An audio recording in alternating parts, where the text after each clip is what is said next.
Carlos, when we were talking to Lindor on the field afterwards, he said he didn't think it was so much the home run that really set the tone, but the at-bat.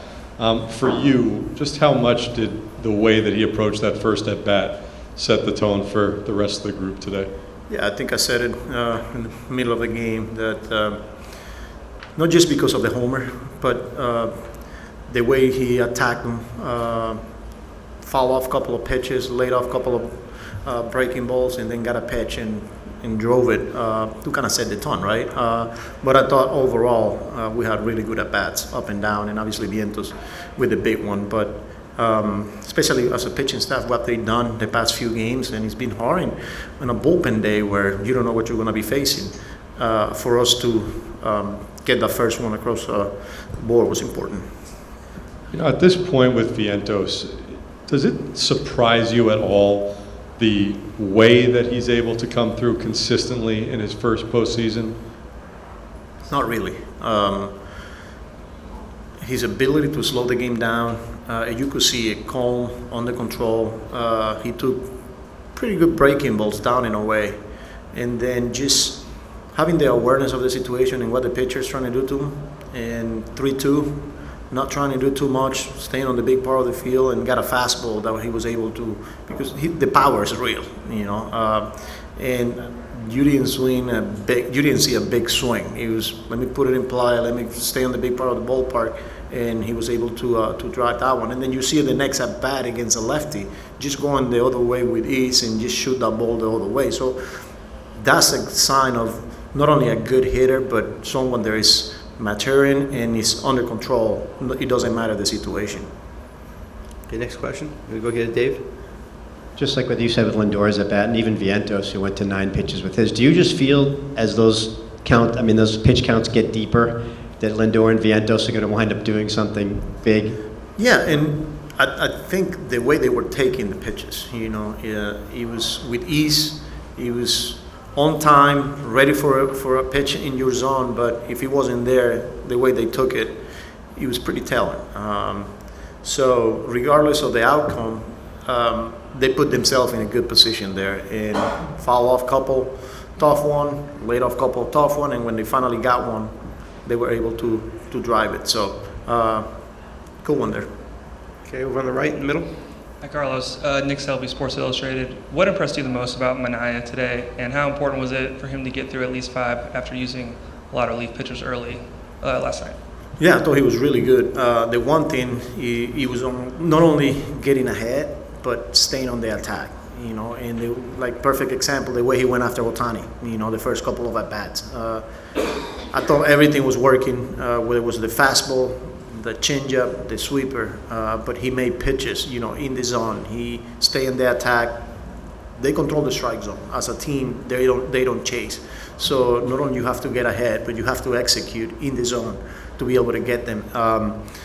Yeah, it was important for him to go to the 6, even though after the first couple of walks, gets a ground ball and we didn't make a play. But it was really good for Minaya today. Okay, we're going to go back to Dave. Carlos, you could see how you wanted to map things out in that game. Obviously, after Sean, you had to accelerate your plans a little bit, probably sooner than ideal.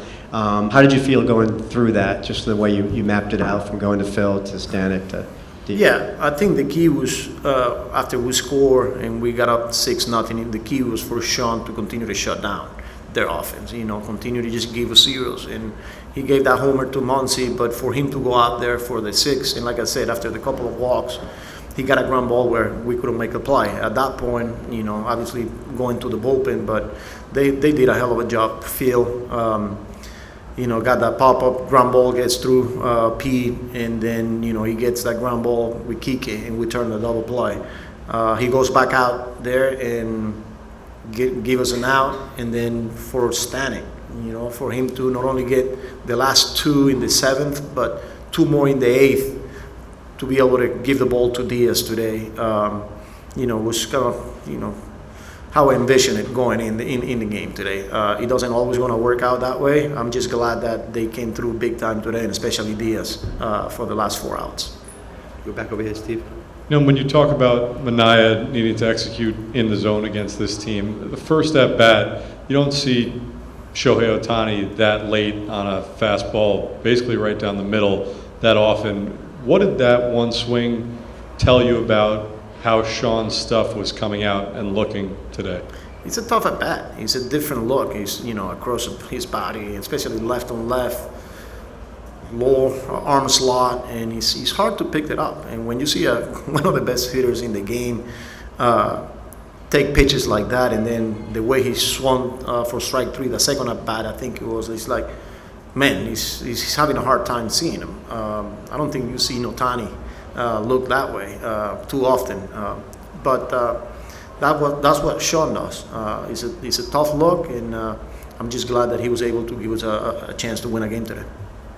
Okay, back to Mike. Carlos, you got a little bit of it last week, but what's it mean now to you to be going home for these next three? Yeah, it was an important game today, especially after the way we played last night, and then they outplayed us pretty much yesterday. They came out aggressive, and they kept putting it on us, and it was a quick turnaround. But we've done that the whole year. We get punched in the face, and we continue to find ways to get back up, and it'll continue to be that way.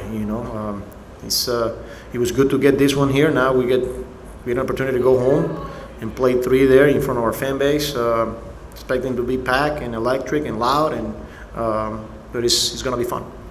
Okay, take two more. Take Russ. Carlos, when you have a team that goes bullpen game against you, you're going to get a lot of different looks, obviously. Do you feel like because of your team's offensive profile and using the big part of the field, it allows you guys to kind of do a little bit more damage than, if you had a team that just tries to slug?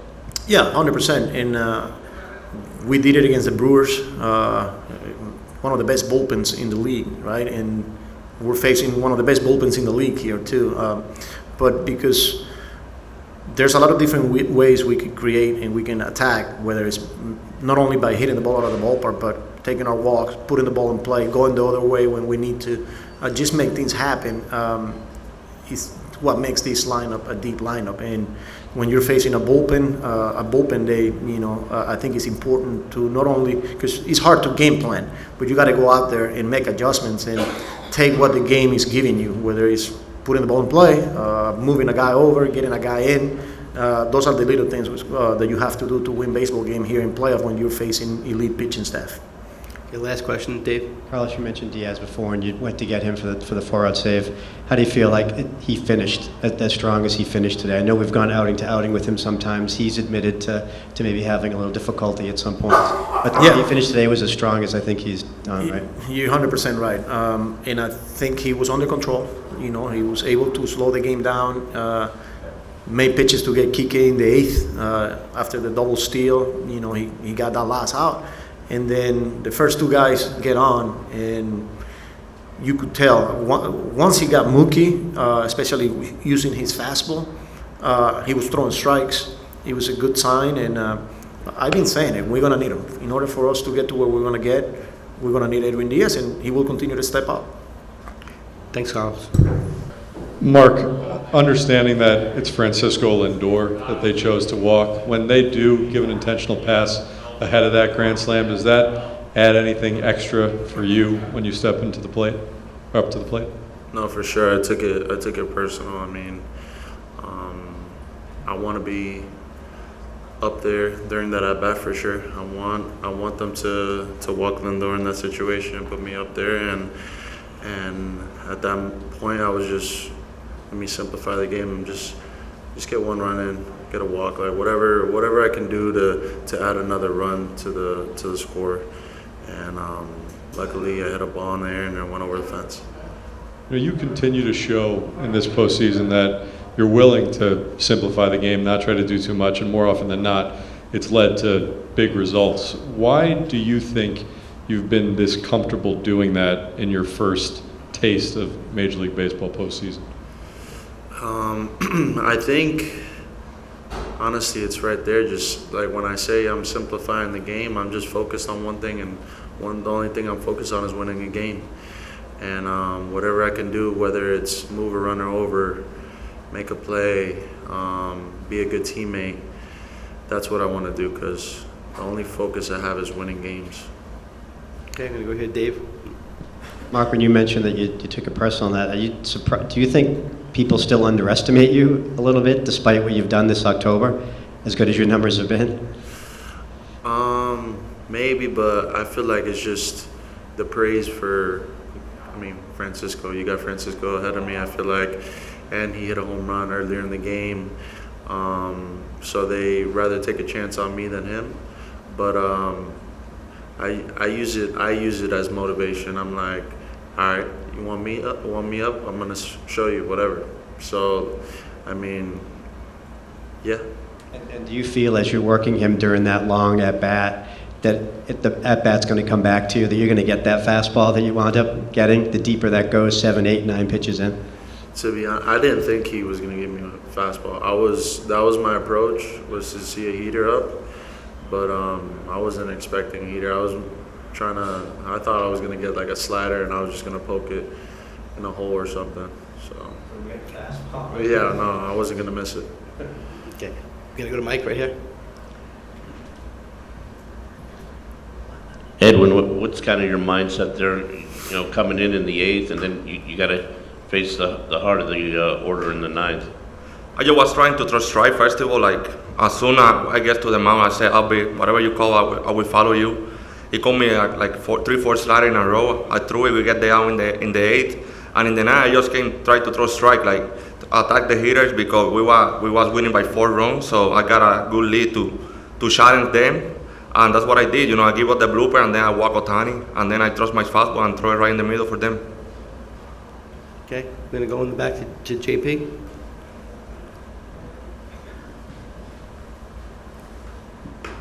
Edwin, you've never given up a hit to Ohtani. I think he's 0 for 4 against you, 4 strikeouts, a couple walks.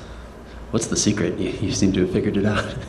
My last 2 AB against him, I walk him, but at the same time, I just try to challenge him. He's one of the best hitters in the league, but I got a really good stuff, so I trust my stuff always against any hitters.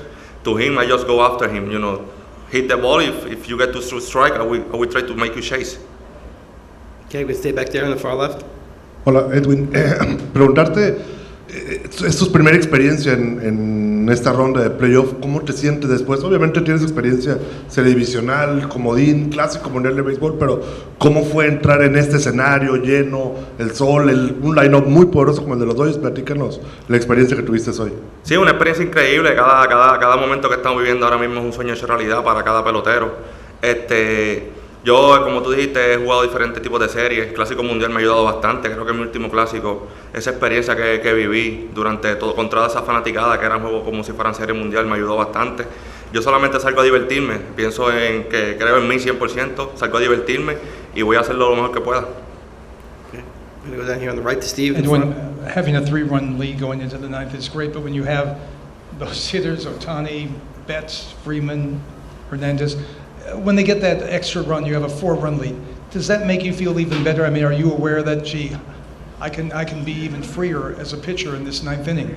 Yeah, because I got more room to miss. Like if I miss a pitch right in the middle, I got a lot of room to tie it up again. So as soon as I give up the base here, the walk, I said I will throw my fastball right in the middle, try to get a double play.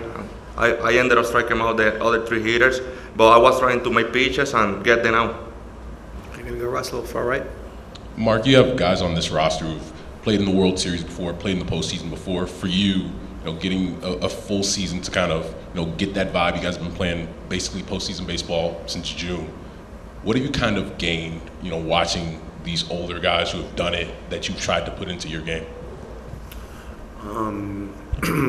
No, I've been a sponge around all these guys with experience, all-stars, a lot of great players that I'm surrounded by. I'm very fortunate, and I ask a lot of questions. Ask them, especially in times like this. Like I haven't been in the postseason. It's just like, hey, how do I go about this? And I know JD, he won a World Series, and he kind of like brings the guys together and kind of tells us like just to keep our emotions like even keel, especially if the opponent goes up and we're down, or vice versa. Like we want to stay even keeled throughout the whole game, because the team that keeps their emotions like that the best are the ones that come out on top. So I feel like that's what I've been focused on. Okay, anything else for these guys? Can we go back to Mike here in the front? Just for both of you, how do you feel about this series going back home with it 1-1? I feel good, man. I mean, like I said earlier, I want to go home. I mean, playing in front of the New York fans is the best, so I'm excited to get back. Personally, I feel great. Get a W here in LA, like going back home, play 3 more games there. We got a lot of chance to take the series then at home. So I feel really good. We are really happy. You know, we play a really good game today. Just continue what we're doing, and we will be fine. Okay. Anything else? We're good? Thanks, guys. Thank you. Okay.